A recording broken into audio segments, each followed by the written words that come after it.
is Coach McCurry again from Baseball by the Yard. Thanks again for stopping by for today's video tip. Today's tip is a little more advanced. It's for, well, on one hand it could be for infielders, but on the other hand it could be for hitters, okay?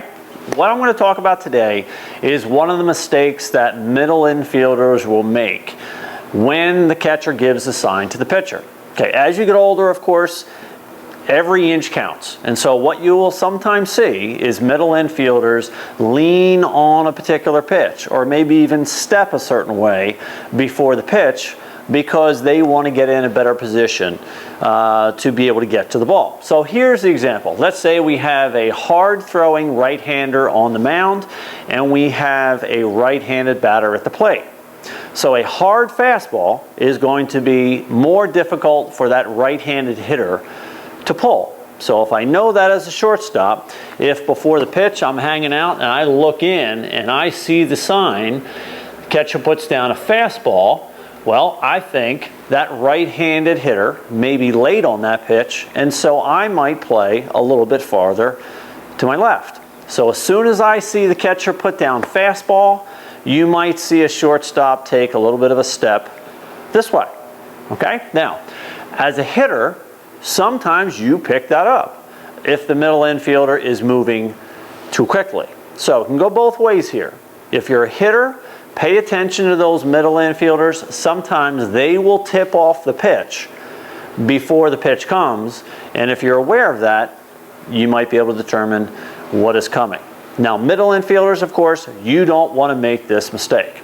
So here's how you address it if you're a middle infielder. Of course, I want my middle infielders to always look in the signs, and I am perfectly okay with them leaning a certain way depending on who's batting, who's pitching, and what the pitch is. But there's a right way and a wrong way to do it.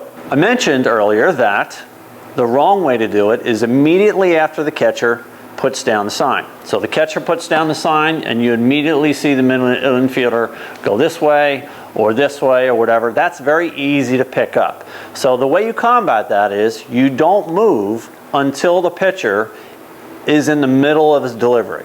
So when the pitcher is right about to let go of the ball, obviously the hitter is watching the ball. He can't afford to be watching what you're doing because the pitch is just about to be thrown. So if you're a middle infielder, you get the sign from the catcher, and let's say I do want to move a little bit this way based on the pitch and who's batting, well, I'm going to stay put until the pitcher separates his hands and starts to get up into that position right up here. When the pitcher does, then I will start to lean or take a step in the direction that I think the batter is going to hit the ball.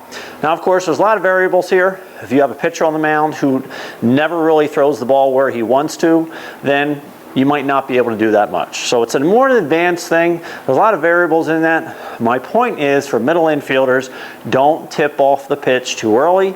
And if you're a hitter or someone sitting on the bench, pay attention to those middle infielders. Sometimes they can tell you what pitch is coming. All right, folks, well, I'm Coach McCurry. Thanks for stopping by. Take a look at baseballbytheyard.com every day. Got tons of great information on there about all aspects of the game. Until next time, I'm Coach McCurry. Take care, everybody.